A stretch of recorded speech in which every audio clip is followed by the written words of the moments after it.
Hey guys, I hope everything is well today. I finally got myself a new Bible. It's this little one I got from Walmart for like $8. It was so cheap. I'm so happy about that. And I like the cover because it's one of those like imitation leather ones because I can't do paperback or the hardbacks because I just end up destroying books. Um, so yeah, I was having a difficult time. Like I was getting in this kind of mindset in which I was just really getting fed up with what's going on. You know, it's there was a post on Facebook about these people that want to send Bibles to prisoners and Bibles to people in these foreign countries because these people in these foreign countries, it's saying on the post that they need a Bible. And so you get all these atheists on these posts and they're like, your magical sky daddy, and why are you sending Bibles to people? You should be sending money. And I'm like, it says right there they want Bibles. And so I kind of get in my logical frame of mind and I start letting this guy have it. And, you know, he didn't end up speaking after that. None of them did. Okay, so several people. But it's getting on my nerves, these people coming and they're trying to talk about you don't need God, you don't need God. And I'm looking at your life. You've got depression, you got anxiety, you don't take care of your kids, and you're saying I should live my life the way you do when I have been rescued from several illnesses and I'm no longer doing the crazy stuff that I used to do in the past and I feel better for it. I'm going to listen to God and not you. And so, unfortunately, atheists don't understand these things because a lot of them are so devoid of God. And so they can't understand like the benefits of it. And so they just go science, science, science, and what this person said and what this article said, and I'm just like, oh my God, like whatever. But I felt like the Lord was speaking to me, like you shouldn't be coming down so hard on these people. And then I got my Bible and I said, Lord, please guide my reading today, and I just flipped it open and it flipped open to like Matthew 26, and I felt very led to go to this certain section of the word. And let me tell you what he was showing me. So it's Matthew 26, and I started reading at 50. And Yeshua said unto him, Friend, wherefore art thou come?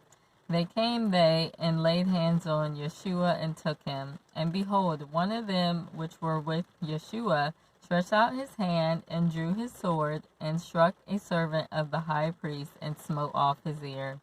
Then Yeshua unto him, Put up again thy sword into his place, for all they that take the sword shall perish with the sword. Thinkest thou that I cannot now pray to my Father, and he shall presently give me more than 12 legions of angels? But how then shall the scriptures be fulfilled, that thus it must be? In that same hour said Yeshua to the multitudes, Are you come out as against a thief, with swords and staves to take me? I sat daily with you, teaching in the temple, and ye laid no hold on me. So, I didn't actually read. I read the 57 there, but I actually didn't read the 57 normally. I wasn't paying attention. But, yeah, so what's going on right now is a lot of Christians are just, like, fed up and frustrated, and so we're kind of going at each other. We're going at each other, and we're going at non-believers. And the Lord was showing me, like, this is what you're doing. Like, you're smoting off the ears of these non-believers, and I need for you to stop. And I need for you to stop getting in arguments with people, because, you use a sword, you're going to die by the sword as well. And so, we have to, reel it in. Like, let's reel it in, because we're going to basically be judged by the same judgment that we judge other people. And so it's only going to cause our own death type deal. And then he had put on my heart, like, well, all this coronavirus and all this, like, quarantine stuff, it's supposed to happen. Like, it's part of the last days. I'm getting false prophets coming up to me in, like, the past 2 months. People are messaging me that are false prophets. It's all a part of the deception. The enemy wants to make you fail and fall before the coming of Yeshua. And so this is what he's doing. He's trying to lead us astray in all these different directions.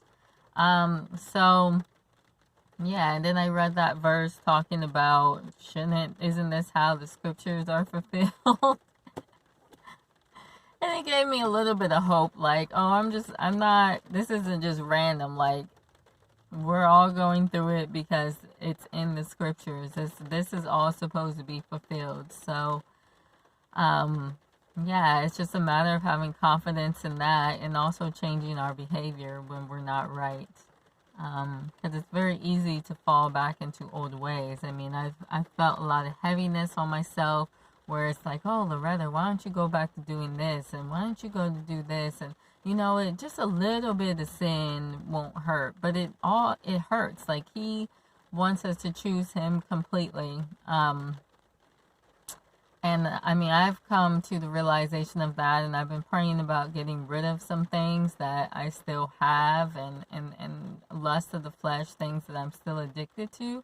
And I've really felt like this time in quarantine has kind of helped me see those things that I'm addicted to, and helped me see how those things are of the world as well. Like, we don't want to be Egypt anymore. And there's little subtle things that we don't believe are Egypt, or we say, oh no, that's not Egypt. That's how life is type deal. And that's not necessarily true.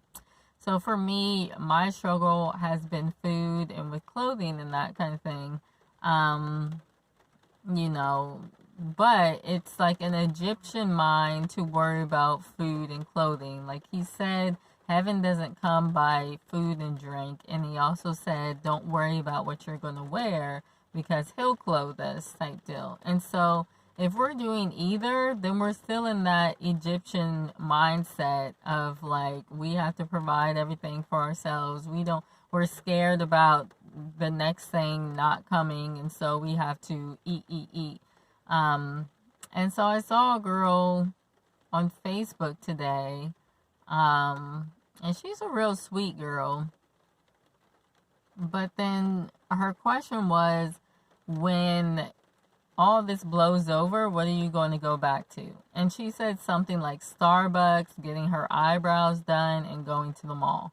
And I was like, sis, like, these are the things of Egypt. We can't be like this anymore. Like, if anything I've learned, I can't be like this anymore. I don't want to say we as Israelites cannot be like this anymore. We cannot be so caught up in going to the mall and getting our eyebrows done and getting our hair done and our nails did and that kind of thing. Those are Egyptian things. Those belong to Egypt. The Father is not worried about how your eyebrows look. He ain't worried about if you're wearing the latest fashions, He's probably doesn't want us to be partaking in Starbucks too much, because there's a mermaid demon on the cup. And they do things to the food. They definitely, I don't know how they do it exactly. I've heard of witches saying that they literally put blood in food, or they'll put pork in food, because these are things that defile the body, and they leave people open to attack. At the same time, I think it's Paul who says, don't worry about what you eat in the marketplace, because, worrying's not good either. But if I clearly see something that's demonic on something, I'm less likely to want to eat it or to want to drink it, because basically it's Satan putting his mark on that thing. So we have to be real careful about that stuff. Don't be going to Starbucks because you think it looks cute. You don't need Starbucks. Get some organic coffee from, the local organic shop, make you a cup of coffee every day. You're going to save a lot more money that way. And then, just the extra money that we do spend on things. Like for me, I'll spend entirely too much on food. And I've been praying to the Father. I'm like, can we scale it back? Let's scale it back. Maybe try to spend $25 a week on food and just have my basics that I eat, for a week every day. And I've done that before. When I was in New Zealand, I would only spend like $30 to $35 a week on food. I would get apples and peanut butter, which I can't eat peanut butter anymore because I think I'm allergic to it. And I would have ramen on occasion. That was when I was on the campground there. I would have ramen because I was like, look, I'm trying to save my money to travel. I'm not trying to, be eating food all like this.